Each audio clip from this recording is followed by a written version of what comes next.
kind of a feeling of reactive, because in theory, most of us want to be proactive, be able to predict and Yeah. to kind of, obviously prevent the spikes and to Yeah. better manage. But yeah, I Yeah. understand that, especially the Yeah. roller coaster of pregnancy, Yeah. perimenopause, menopause is going to be the same way. Yeah. And the sooner we know, the better. But yeah, Yeah. there are those periods, Yeah. especially when you're still cycling during your perimenopause stage, that you feel very reactive Yeah. to Yeah. how your blood sugar is responding, and it can really get frustrating. So Yeah. yeah, and you're right, the doctors are not really deepening the conversation on They're this at not. all. Yeah, Yeah. I feel like we are our own advocate in all of Hmm. this. Like we are the one living on a daily with this disease and seeing like the trends and what's going on. And Yeah. even if I call my doctor and say, well, I'm seeing this or seeing that, I'm not sure that what she or he would recommend is really what is needed. And so I tend to just be my own advocate and just, after we've been living with diabetes for so long. I know my body more than anybody else. And, with my experience, I kind of know what to do. But for somebody newly diagnosed, this is tough. Yeah. Like it's Yeah. difficult, and there's nobody telling you that you need to do this or do that. So I'm so thankful for the community of, type 1 diabetics out there on Instagram or on TikTok, on blogs that are talking about this. And Ginger, Ginger beer, I sure yes. do. And she's awesome because she wrote Yeah. books about this, Yeah. and she's such a she talks about the things that are not talked about enough. Hmm. Hmm. And it's important to have people like this that you can, rely on, Hmm. basically. Yeah, totally Um, agree. Yeah. but one thing that happened I wanted to share is Hmm. after the birth of my son, who's my second kid, I was so tired of the pumps because although they are amazing and they do great things, it can get tiring to have beeping going on all the time, sleeping with the pumps, not feeling that you have your body, you're always attached to something. And I Yeah. was on the Medtronic back then, so the tubes, and you have the pump, but you also have the CGM, so you feel robotic, and sometimes it gets to be a lot. And with my son, I had some postpartum depression, and one of the main thing that caused it was the diabetes, because now my priority was not my diabetes, was my kids. And I had a 2-year old and I had my son, and I was sleep deprived, and I was just so tired of the pump. And I said, you know what, I'm going to go back to multiple daily injections, because I have more freedom, and I'll just keep the CGM with me.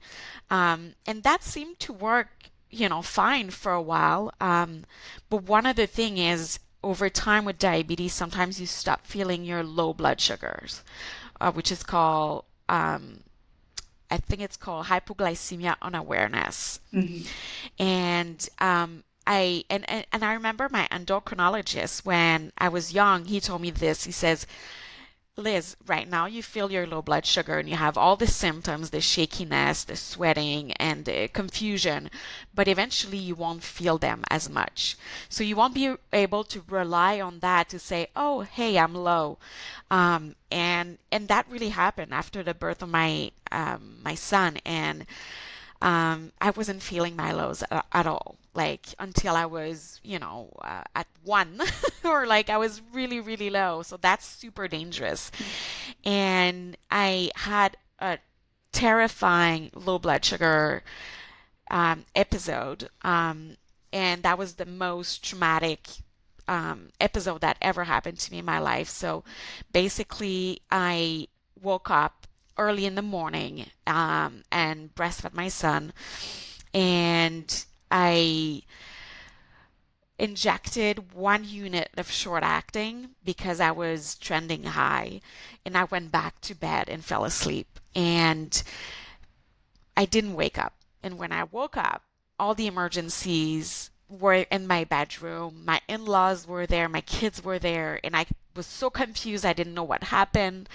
And basically, what happened is everybody woke up, at 7 in the morning, and I didn't. And my husband said, "Well, maybe she wants to sleep," so he let me sleep for an additional 2 hours, and I went low, and I didn't wake up. And so when he came back to my room, he saw that I was passed out in sweat, drenched, and confused. So he couldn't find my EpiPen, like not my EpiPen, my glucagon pen. He couldn't find it because when you're, in a stressful situation, you're like, oh my God, it was in my bedside table, but he couldn't find it. And he tried to feed me sugar in the mouth, and I would spill it out like there was nothing going on. So he had to call the emergency.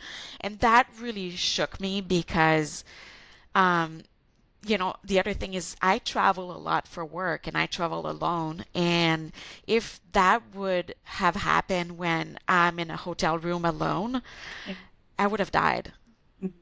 So I sat down with my husband afterwards and I said, we need to find a solution.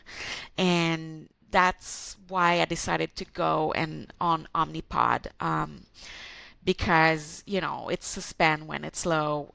It detects your blood sugar trending an hour before. So if you're trending, you start trending low, it'll just, reduce or suspend your insulin. And so, Omnipod's been, and I'm not, the poster child for Omnipod, although I work for them in 2024. But it's a really good pump if you don't like the tubes, and it really saved my life. Like, I don't have to worry anymore about low blood sugar at night. It just keeps my sugar in control. I lowered my A1C with this pump. So it really changed my life for the better. So I can't say enough good things about it. Yeah.